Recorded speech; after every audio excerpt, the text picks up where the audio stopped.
നമസ്കാരം. ശ്രീമദ് ഭാഗവതം മൂലം പ്രഭാഷണം ഭാഗം 473 473. ഓം ഗം ഗണപതയേ നമഃ. ഓം സം സരസ്വതേ സ്വാഹ. ഓം ശ്രീ ഗുരുഭ്യോ നമഃ. ഓം ശ്രീ രംഗനാഥ ശർമ്മണേ നമഃ. നാരായണ നാരായണ നാരായണ നാരായണ നാരായണ നാരായണ നാരായണ നാരായണ നാരായണ നാരായണ നാരായണ. ഓം ശ്രീകൃഷ്ണാർപ്പണമസ്തു. ഓം ശ്രീകൃഷ്ണായ പരബ്രഹ്മണേ നമഃ. ഓം ശ്രീകൃഷ്ണായ പരമാത്മനേ നമഃ. ഹരേ രാമ രാമ രാമ ഹരേ ഹരേ, ഹരേ കൃഷ്ണ കൃഷ്ണ കൃഷ്ണ ഹരേ ഹരേ. ഓം ശ്രീ രുക്മിണീ സത്യഭാമ സമേത ശ്രീ ഗോപാലകൃഷ്ണസ്വാമിനേ നമഃ. ശ്രീമദ് ഭാഗവതം പഞ്ചമസ്കന്ധം 10-ാം അധ്യായത്തിലെ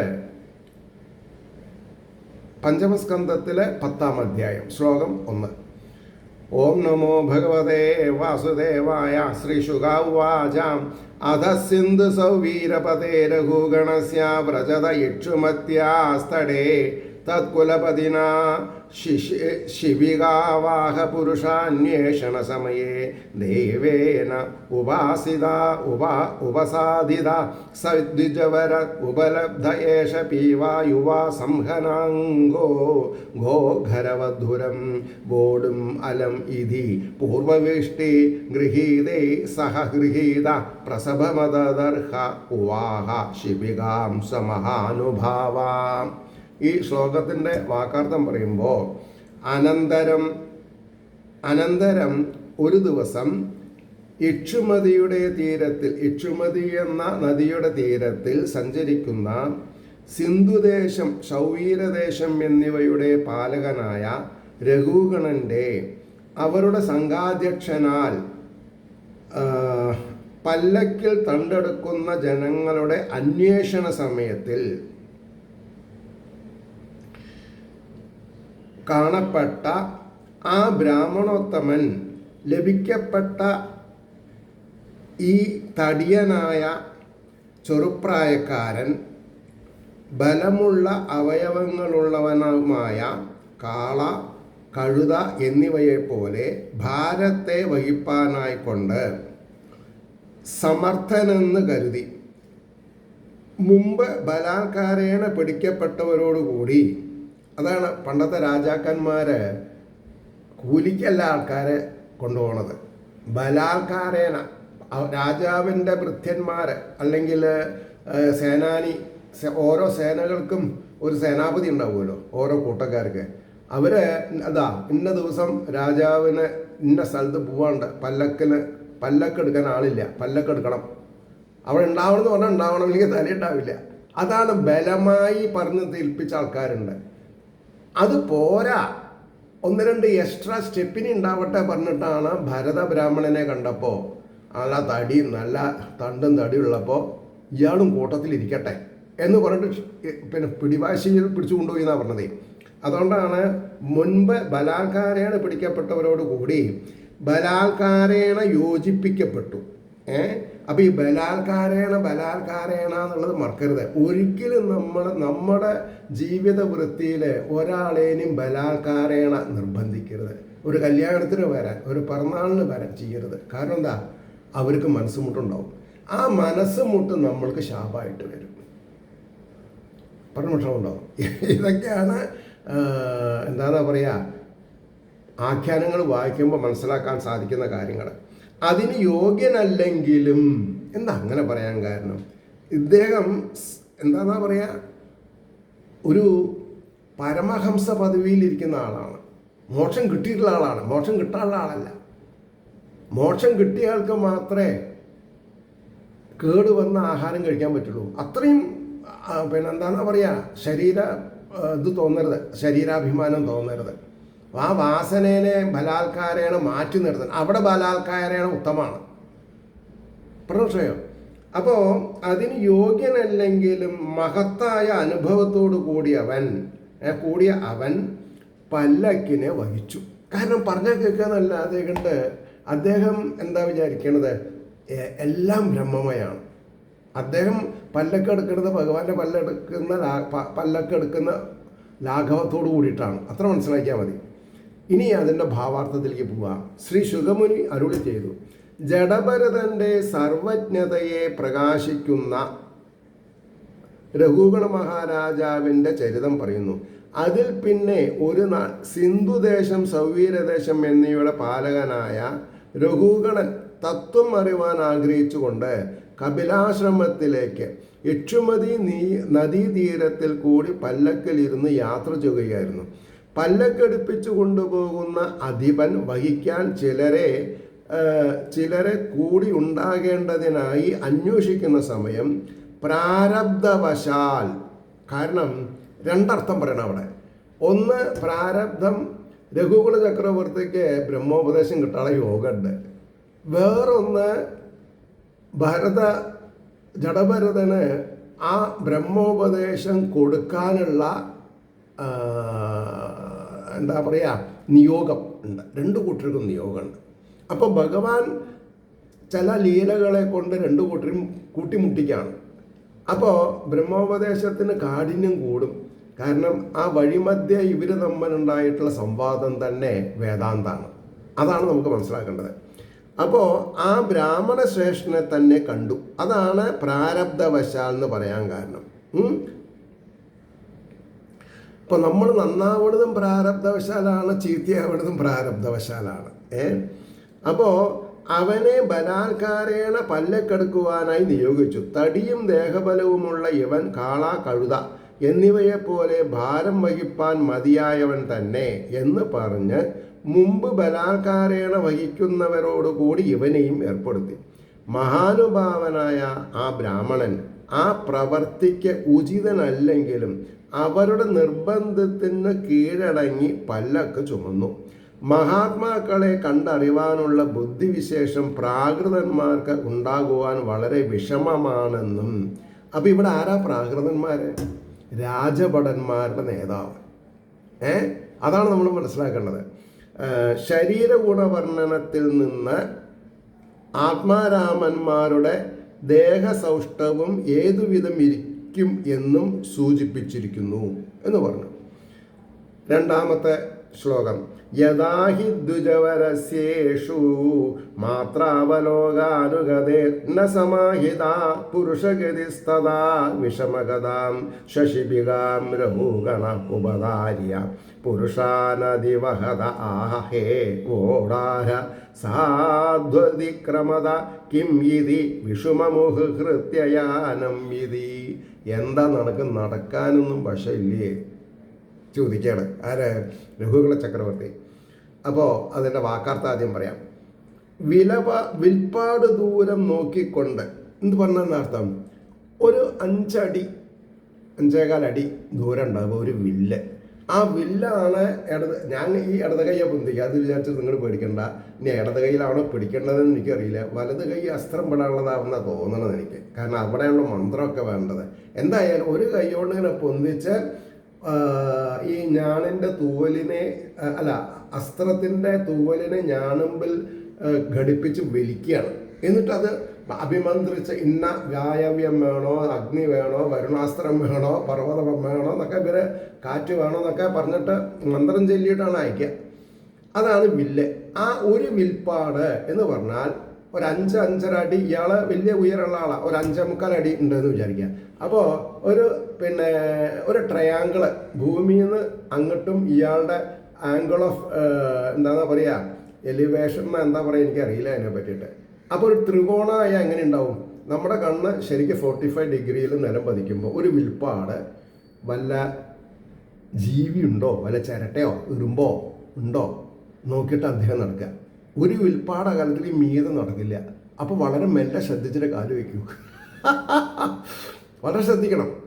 അതുകൊണ്ടാണ് പറഞ്ഞത് വിൽപ്പാട് ദൂരം നോക്കിക്കൊണ്ട് അനുഗമിക്കുന്ന ബ്രാഹ്മണോത്തമൻ്റെ, അവിടെ പറഞ്ഞു ബ്രാഹ്മണനല്ല, ബ്രാഹ്മണ ഉത്തമൻ്റെ ഗമനത്തോടെ സഞ്ചാരത്തോടെ ഇതര പുരുഷന്മാരുടെ സഞ്ചാരം. അവരത് തോളത്ത് വെച്ചിട്ട് പല വായ്ത്താരിയുണ്ട് ഈ പല്ലൊക്കെ ചുമക്ക്. അപ്പോൾ അവരെ ഓടുകയാണ് ചെയ്യുക. കാല് വേഗം വയ്ക്കും. അവർ വീണാലും അവർക്ക് കുഴപ്പമില്ല.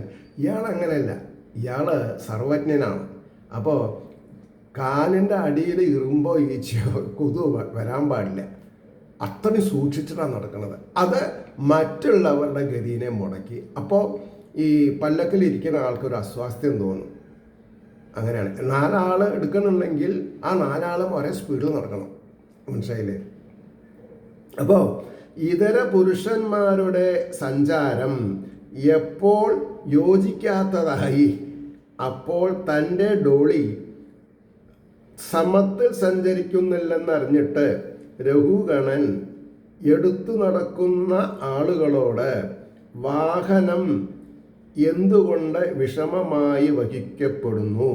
ഹേ വാഹകന്മാരെ, ശരിയായി സഞ്ചരിക്കുവിൻ എന്ന് പറഞ്ഞു. അത് പറയാനുള്ള അധികാരമുണ്ട്. ആരാണ് ഡോളിയിലിരിക്കുന്നത് അല്ലേ? അപ്പം അതിൻ്റെ ഭാവാർത്ഥം എനിക്ക് എന്താ ചെറിയ വരണ വിചാരിച്ചിട്ടുണ്ടെങ്കിൽ, ഈ പുരാണങ്ങളിൽ ഈ വേദവ്യാസർ എത്ര തന്മയത്വത്തോടു കൂടിയിട്ടാണ് ഓരോ കഥാപാത്രങ്ങളെ സൃഷ്ടിച്ചിട്ടുള്ളത്. അതാണ് അദ്ദേഹം ഭഗവാൻ വേദവ്യാസർ തന്നെയാണ്. മനസ്സിലായില്ലേ? അപ്പോൾ കാലിനടിയിൽ അകപ്പെട്ട് വല്ല ജീവികളും നശിക്കാതിരിക്കാൻ ഇത് അതുകൊണ്ടാണ് ഭാഗവതത്തിൽ ഇത്രയും വിവരണമുണ്ട്. അപ്പോൾ ഓടിപ്പോകുന്ന പൂവൻ കോഴീനെ പിടിച്ച് തല അറുത്തിട്ട് മരുമകൻ വരുന്നു, അല്ലെങ്കിൽ മകൾ വരുന്നു, അല്ലെങ്കിൽ അമ്മായിയപ്പൻ വരുന്നു, സംബന്ധി വരുന്നു എന്നൊക്കെ പറഞ്ഞിട്ട് ഗസ്റ്റ് വരുന്നു, അല്ലെങ്കിൽ തൊട്ട് നിൽക്കാൻ വേണമെന്നൊക്കെ പറഞ്ഞിട്ട് കൊല ചെയ്ത് ഉപ്പും മുളകിലും വറുത്ത് തിന്നേണ്ടവരുടെ ഗതി എന്താണെന്ന് എനിക്കറിയാത്തത് ഭാഗവതത്തിൻ്റെ മാധ്യമത്തിൽ കൂടെ പറയുമ്പോൾ. അപ്പോൾ നശിക്കാതിരിപ്പാൻ ഒരു വിൽപ്പാട് ദൂരം നിലം പരിശോധിച്ച് നോക്കിക്കൊണ്ട് തന്നെ സാവധാനത്തിൽ അവരോട് ഒരുമിച്ച് പല്ലക്ക് വഹിച്ചു നടന്നിരുന്ന ആ ബ്രാഹ്മണൻ ഒപ്പം നടക്കാത്തതിനാൽ വാഹനം ശരിക്ക് പോകുന്നില്ലെന്നറിഞ്ഞ രഘുഗണൻ, ഹേ വാഹകന്മാരെ, വാഹനം ഒപ്പം വഹിച്ച് ശരിക്ക് നടക്കുവിൻ, എന്തിനാണ് ഈ വിധം വിഷമഗതിയെ സ്വീകരിക്കുന്നത് എന്ന് തണ്ട് എടുത്ത് നടക്കുന്നവരോട് പറഞ്ഞു. 3-ാമത്തെ ശ്ലോകം. അധ ഈശ്വരവച സോപാലം ബഭുവാകർണ്യോപായ തുരീയാ ശങ്കിത മനസസ്തം വിജ്ഞാപയാം ബഭൂ. എന്താണ്? ഉടനെ അവർ ശകാരത്തോടുകൂടിയ സ്വാമി വാക്യത്തെ ഈശ്വരവച, ആ ഈശ്വരവച എന്ന് പറഞ്ഞാൽ ആരാ? സ്വാമി. ഇവിടെ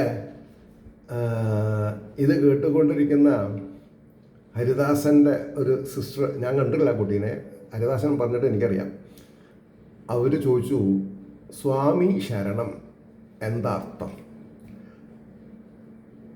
അപ്പം അവൻ്റെ അറിവ് വെച്ചിടത്തൊക്കെ പറഞ്ഞു കൊടുത്തു. അത് ആ കുട്ടിക്ക് സ്വീകാര്യമായിട്ടില്ല. എവിടെയോ എന്തോ കേട്ടിട്ടുണ്ടോ കുട്ടി. ഇപ്പോഴാണ് എനിക്കത് ഓർമ്മ വന്നത്.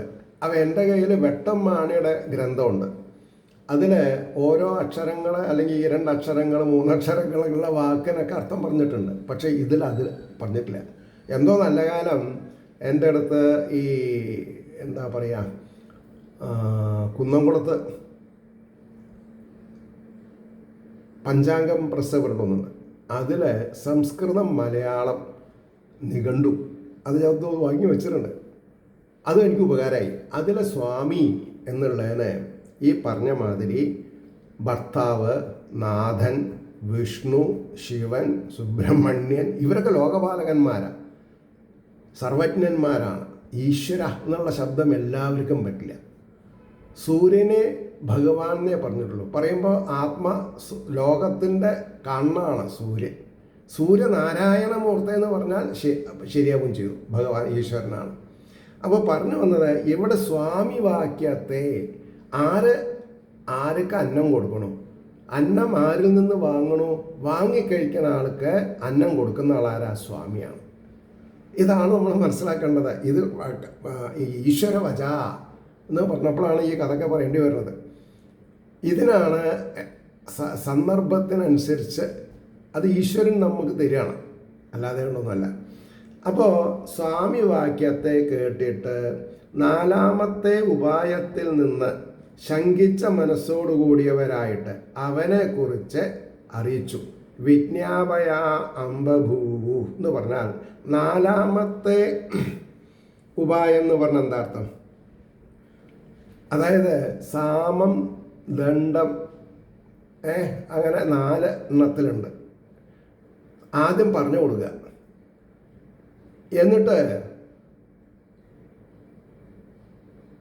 എന്താ പറയുക, ഉപദേശിക്കുക. അതിൻ്റെ ശേഷം ചെറിയ അടി കിട്ടുന്നത് പേടിപ്പിക്കുക, പിന്നെ ദണ്ഡിക്കന്നെ, സാമം, ദണ്ഡം. അപ്പം അതാണ് 4ാമത്തെ ഉപായത്തിൽ നിന്നെന്ന് പറയാൻ കാരണം. അപ്പോൾ അപ്പോൾ എന്തിനാ പത്രം പറഞ്ഞത്? നമുക്ക് ഭാഗവതമല്ല ഇവിടെ സബ്ജക്റ്റ്. ഭഗവാന്റെ 4 കൈകളെ പറ്റി പറയും. ശംഖ്, ചക്ര, ഗദ, പത്മ, അല്ലേ? അപ്പോൾ ശംഖ്, ചക്ര, ഗദ, പത്മ എന്നാണെങ്കിലും കൂടി ആ പത്മം എന്താ എന്ന് ചോദിക്കുകയാണെങ്കിൽ മോക്ഷം. ശംഖ് ആഹ്വാനം ചെയ്യാം, ശംഖ് ചക്രം അതാണ് ഇവിടെ 4ാമത്തേന്ന് പറയാൻ കാരണം. മനസ്സിലായില്ലേ? അപ്പോൾ ശംഖ്, ചക്രം, ഗദ, ഗദ പ്രഹരിക്കാനുള്ളതാണ്. അപ്പം ഇങ്ങനെയൊക്കെ മനസ്സിലാക്കുമ്പോൾ ഇത് നമുക്ക് വേഗം മനസ്സിലാക്കാം. അല്ലെങ്കിൽ വാസുദേവൻ, പ്രത്യുപ്നൻ, അനിരുദ്ധൻ, പിന്നെ സംഘർഷണൻ. സംഘർഷണം എന്ന് പറഞ്ഞാൽ ഇത് തന്നെയാണ്. അതാണ് 4ാമത്തെ ഉപായം എന്ന് പറഞ്ഞത്. എന്തായാലും അറിയിച്ചു എന്ന് പറഞ്ഞു. ഇനി അതിൻ്റെ ഭാവാർത്ഥം, തങ്ങളുടെ പ്രവൃത്തിയെ ആക്ഷേപിച്ച് പറയുന്ന സ്വാമിയുടെ വാക്ക് കേട്ടപ്പോൾ അവർ ദണ്ഡശിക്ഷ അനുഭവിക്കേണ്ടി വരുമോ എന്നുള്ള ശങ്കയാൽ, ദണ്ഡശിക്ഷ അനുഭവിക്കേണ്ടി വരുമോ എന്നുള്ള ശങ്കയാൽ ഈ ആരമല്ല പോണത്, തടിയനായിട്ടുള്ള ജഡഭരതനാണ് ഇതിന് കാരണം എന്ന് അറിയിച്ചു. ഇനി 4ാമത്തെ ശ്ലോകം. ന വയം നരദേവ പ്രമത്താ ഭവന്നിയമാനുപധാ സാധേവ വഹാമ അയം അധുനൈവ നിയുക്തോ അഭി ന ദ്രുതം പ്രജതി ന അനേന സഹവോടുമുഖ വയം പാരയാമ ഇതി. അപ്പോൾ രഘുകുല ചക്രവർത്തി പറയാണ്, ഞാൻ ആരാന്നിപ്പോൾ തനിക്ക് അറിയില്ല അല്ലേ? എൻ്റെ വാക്കുകളെ ഉല്ലംഘിച്ചാൽ എന്താ ഉണ്ടാവുക, ശിക്ഷ കിട്ടുന്നൊക്കെയാണ് പറഞ്ഞത്. അപ്പോൾ അതിൻ്റെ വാക്കാർത്ഥം ശ്രദ്ധിക്കുക. രാജാവേ, ഞങ്ങൾ മനസ്സിരുത്താത്തവരല്ല. ഈ പല്ലക്ക് ചുമക്കുന്നവരെ ഈ രാജാവിനോട് പറയാണ്, ഞങ്ങൾ മനസ്സിരുത്താത്തവരല്ല, അങ്ങയുടെ സമ്പ്രദായത്തെ അനുസരിക്കുന്നവരായിട്ട് വേണ്ട വിധം തന്നെ വഹിക്കുന്നുണ്ട്. ഇവൻ ഇപ്പോൾ തന്നെ കൽപ്പിക്കപ്പെട്ടവനാണെങ്കിലും വേഗം സഞ്ചരിക്കുന്നില്ല. ഇവനോട് ചേർന്ന് വഹിപ്പാൻ ഞങ്ങൾ സമർത്ഥന്മാരല്ല എന്ന്. അതാണ് വിജ്ഞാപയാം ബഭുവ. വളരെ വിനീതമായിട്ട് പറഞ്ഞു എന്നാണ് പറഞ്ഞത്. വ്യസനത്തെ സൂചിപ്പിക്കുന്ന അവ്യയപദാണത്. വ്യസനം, ഞങ്ങൾക്ക് വ്യസനുണ്ട് രാജാവേ, നിങ്ങളുടെ കാര്യത്തിൽ അമാന്തം വരുന്നു, പക്ഷെ ഞങ്ങൾ എന്താ ചെയ്യുക? ഈ പാവി ഒന്നും വേണ്ടമാതിരി നടക്കണില്ല എന്നുള്ള അർത്ഥത്തിലാണ് പറഞ്ഞത്. ഇനി അതിൻ്റെ ഭാവാർത്ഥം, ഹേ രാജാവേ, ഞങ്ങൾ പ്രവൃത്തിയിൽ മനസ്സിരുത്താതിരിക്കുന്നില്ല, അവിടുത്തെ ആജ്ഞയെ അനുസരിച്ച് ശരിയായിട്ട് തന്നെ വഹിക്കുന്നുണ്ട്. ഇതാ ഇവനെ ഇപ്പോൾ ചേർത്തിട്ടേ ഉള്ളൂ, എന്നിട്ടും വേഗം നടക്കുന്നില്ല. അപ്പം അതിൽ വലിയൊരു പരിഹാസമുണ്ട്. ഇപ്പോൾ കൂടിയിട്ടുള്ളൂ, ഞങ്ങൾ കുറേ നേരം എടുക്കാൻ തുടങ്ങിയിട്ട്, പക്ഷെ ഞങ്ങൾ ക്ഷീണിക്കണില്ലല്ലോ, ഞങ്ങൾ വീറും വാശിയോട് നടക്കണം. ഇവൻ ഇപ്പോൾ തോളത്ത് വെച്ചിട്ടുള്ളൂ, ഇപ്പം തന്നെ ഇങ്ങനെ മെല്ലെ നടന്നാൽ നമ്മളെപ്പോഴാണ് എത്തുക എന്നൊക്കെ. അതാണ് ഇവനെ ഇപ്പോൾ ചേർത്തിട്ടേ ഉള്ളൂ, എന്നിട്ടും വേഗം നടക്കുന്നില്ല. അതുകൊണ്ട് മാത്രമാണ് വിഷമഗതി. ഇവനോട് കൂടി ഈ പല്ലക്കെടുത്ത് നടക്കുന്നതിന് ഞങ്ങൾ ശക്തന്മാരല്ല എന്ന് പറഞ്ഞു. അവർ അവരുടെ സങ്കടം വെളിപ്പെടുത്തി. ഇവിടെ എനിക്ക് വേറൊരു അഭിപ്രായം കൂടി ഉണ്ട്. ഇവനോടുകൂടി ഈ പല്ലക്കെടുത്ത് നടക്കുന്നതിന് ഞങ്ങൾ ശക്തന്മാരല്ല എന്ന് പറഞ്ഞാൽ സത്യം എന്താ? അതില് ഒരു ജീവനെയും അപഹരിക്കാതെ ഉപദ്രവിക്കാതെ മോക്ഷമാർഗത്തെ പ്രാപിക്കാൻ ഉതകുന്ന രീതിയിലാണ് പിന്നെ ജഡഭരതം നടക്കുന്നത്. അപ്പം ഞങ്ങൾക്ക് അതിനുള്ള ത്രാണിയില്ല എന്നും അർത്ഥമായി ഇല്ലേ. ഇനി ശ്ലോകം 5. സാംസർഗികോ ദോഷ ഏവ നൂനം ഏകസ്യാഭി സർവേഷാം. ഒരാൾ കാരണം ഒരു കൂട്ടക്കാർക്ക് തന്നെ ചീത്തപ്പേരുണ്ടാവുന്ന പറഞ്ഞത്. സാംസർഗികോ ദോഷ ഏവ നൂനം ഏകസ്യ അഭി സർവേഷാം. ഒരാൾ കാരണം മറ്റുള്ളവരും കുറ്റക്കാരായിട്ട് കണക്കാക്കുക. സാംസർഗികാനാം ഭവിതും അർഹതീതി നിശ്ചിത്യ നിശമ്യ കൃപണവചോ രാജാ രഘുഗണ ഉപാസിത വൃദ്ധോ അഭി നിസ്സർഗേണ ബലാൽകൃത ഈഷദുദ്ധിതമന്യുവിസ്പഷ്ട ബ്രഹ്മതേജസം ജാതവേദസമം ഇവരജസ ആവൃതം അതിരാഹാം.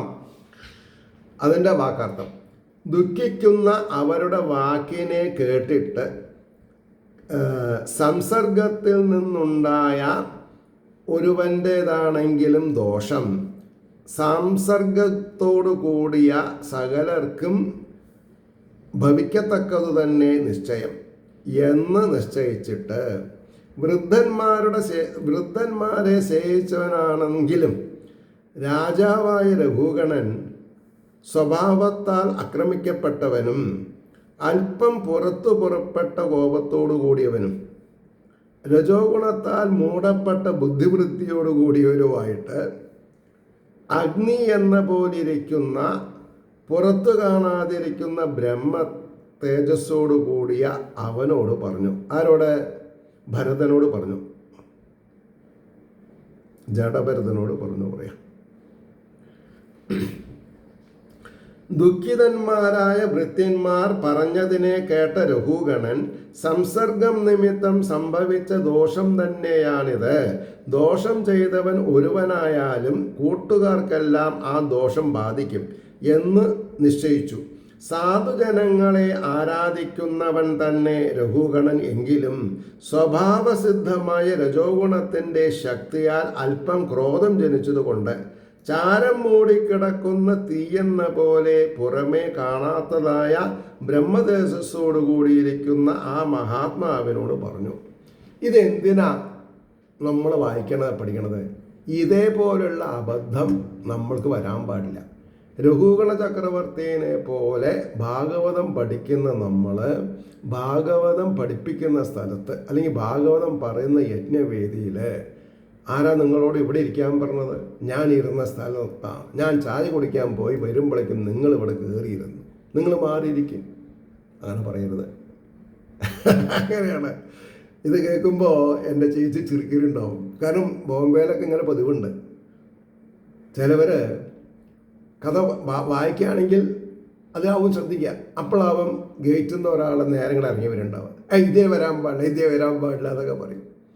ഇങ്ങനെ പലതരത്തിലും ആക്ഷേപാർഹമായ രീതിയിൽ സംസാരിക്കും ആൾക്കാർ. അതിനാണ്.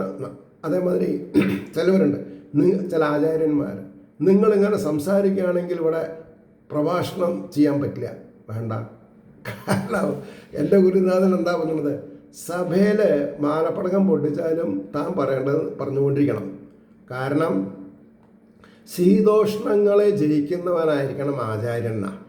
അതേപോലെ സഭയിലുള്ളവരെ ചൂടന്മാരെന്തെങ്കിലും പറഞ്ഞാലും നമ്മളെ അത് ബാധിക്കരുത്.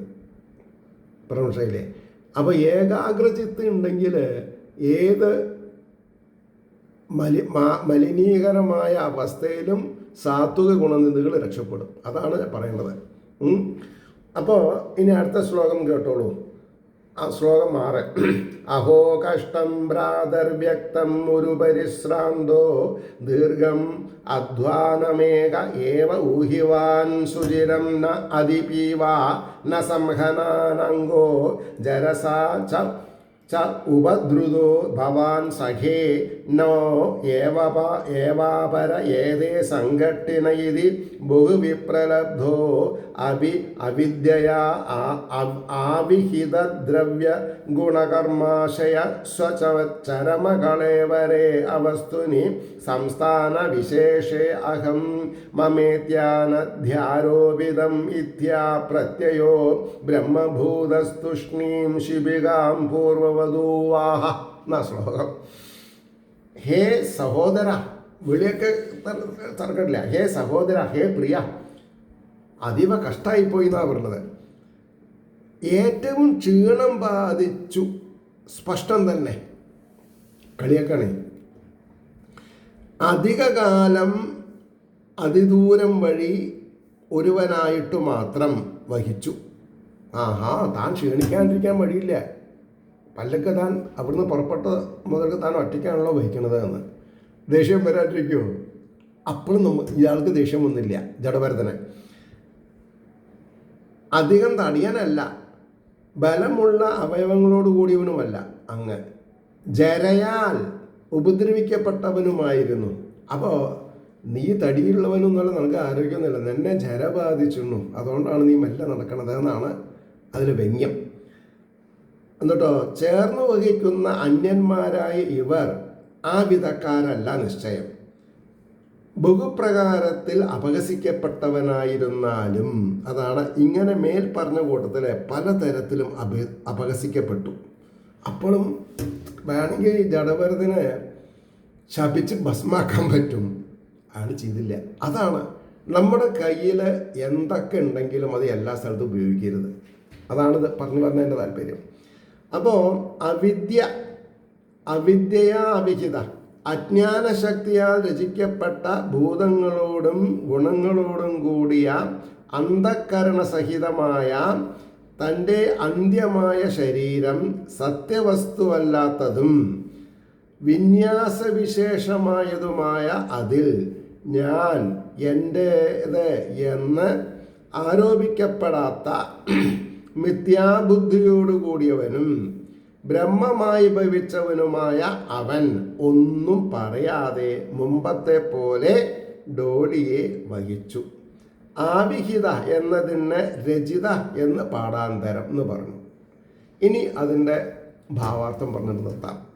പരിഹാസരൂപേണ വക്രോക്തിയാൽ, അതായത് മുഖക്കെ കോട്ടിയും കൊണ്ട് രാജാവ് ശാസിക്കുന്നു. എടോ സഹോദര, എടോ സഖേ, വല്ലാത്ത ക്ലേശം നേരിട്ടുവല്ലയോ, കഷ്ടം തന്നെ, അങ്ങ് വളരെ ക്ഷീണിച്ചിരിക്കുന്നു. അധിക ദൂരം ഏകനായിട്ട് പല്ലക്കെടുത്ത് നടന്നു തുടങ്ങിയിട്ട് വളരെ നേരം കഴിഞ്ഞിരിക്കുന്നുവല്ലോ. ദേഹമോ നന്ന കൃശം, അവയവങ്ങൾക്ക് ദാർഢ്യവുമില്ല, വാർദ്ധക്യവും ബാധിച്ചിട്ടുണ്ട്, കൂടെയുള്ളവർ വഹിക്കുന്നതേ ഇല്ല. ജസ്റ്റ് ഓപ്പോസിറ്റ് പരിഹസിച്ചു എന്നിങ്ങനെ ബഹുവിധത്തിൽ ആക്ഷേപിച്ചു പറഞ്ഞുവെങ്കിലും ഒന്നും മിണ്ടാതെ മുമ്പത്തെ പോലെ പല്ലക്ക് ചുമന്നു നടന്നു. എന്തുകൊണ്ടെന്നാൽ അവിദ്യ നിമിത്തമുണ്ടായിരുന്ന പുണ്യപാപ കർമ്മഫലാനുഭവത്തിനായി ധരിച്ചിരിക്കുന്ന ഈ ശരീരം അവസാനത്തേതാകുന്നു. ആരുടെ? ജഡഭരതൻ്റെ ശരീരം അവസാനത്തെയാണ്. ഇനി അദ്ദേഹത്തിന് ജന്മമില്ല. ഞാൻ എന്തിനായി 99 കുടം വെള്ളം കോരിയിട്ട് 100ാമത്തത് ഇട്ടുടയ്ക്കണത് എന്നുള്ള ചിന്താഗതിയിൽ മൗനം വിദ്വാനുഭൂഷണം എന്ന് സ്വീകരിച്ചിട്ട് അദ്ദേഹം ഉണ്ടായിരുന്നു. ഇതോടുകൂടി ജന്മം അവസാനിക്കും. ജഡവും മിഥ്യാഭൂതവുമായ ദേഹത്തിൽ ഞാനെന്നും എൻ്റേതെന്നുമുള്ള അധ്യാസം നശിച്ചിരിക്കുന്നു. ബ്രഹ്മമായി തന്നെ ഇരിക്കുന്നതിനാൽ നിന്ദയോ സ്തുതിയോ ഒന്നും തന്നെ വികാരത്തെ ജനിപ്പിക്കുന്നതിന് മതിയായിരുന്നില്ല എന്ന് പറഞ്ഞു. അവിടെ നിർത്താം. ഏവർക്കും ശ്രീഹരിയുടെ അനുഗ്രഹാശിസ്സുകൾ നിർലോഭം ഉണ്ടാവട്ടെ എന്നും നമ്മുടെ ഓരോരുത്തരുടെയും ഓരോ നേരത്തെ പ്രാർത്ഥനയും ലോകാ സമസ്ത സുഖിനോ ഭവന്തു ആയിരിക്കട്ടെ. കാരണം അതിൽ നമ്മുടെ ശത്രുമിത്രങ്ങളും നമ്മളെല്ലാം പെടും. അതുകൊണ്ട് എല്ലാവർക്കും നന്മയുണ്ടാവണം, പ്രീതി ഉണ്ടായിരിക്കണം. അതിനാണ് ലോകാ സമസ്ത സുഖിനോ ഭവന്തു പ്രാർത്ഥിക്കുന്നത്. വേറെ മറിച്ച് ഞാനിപ്പോൾ കൂടുതൽ വായിക്കുക കാരണം അതിൽ പറയുന്നുണ്ട്, ആഭിചാരക്രിയകൾ ആർക്കെങ്കിലും വേണ്ടി ചെയ്താൽ ആരെ ഉദ്ദേശിച്ച് ചെയ്തുവോ അവരെ സാത്വിക ഗുണനിധി ആണെങ്കിലും അല്ലെങ്കിലും ഈ ആഭിചാരക്രിയയുടെ ഫലം ആഭിചാരക്രിയ ചെയ്യിപ്പിക്കുന്ന ആൾക്കാവും. അതാണ് വേദാന്തം പറഞ്ഞ് മനസ്സിലാക്കുന്നത്. ആ ദോഷം എൻ്റെ സഹോദരീ സഹോദരന്മാർക്ക് വരാതിരിക്കട്ടെ എന്നുള്ള താല്പര്യം കൊണ്ടാണ് ഇത്രയും നമ്രശിരസനായിട്ട് നിങ്ങളോട് പറയണത്. ലോകാ സമസ്ത സുഖിനോ ഭവന്തു എന്നുള്ള മഹാവാക്യം വിസ്മരിക്കാതെ ഇരിക്കട്ടെ. നമസ്കാരം. നാളെ കാണാം.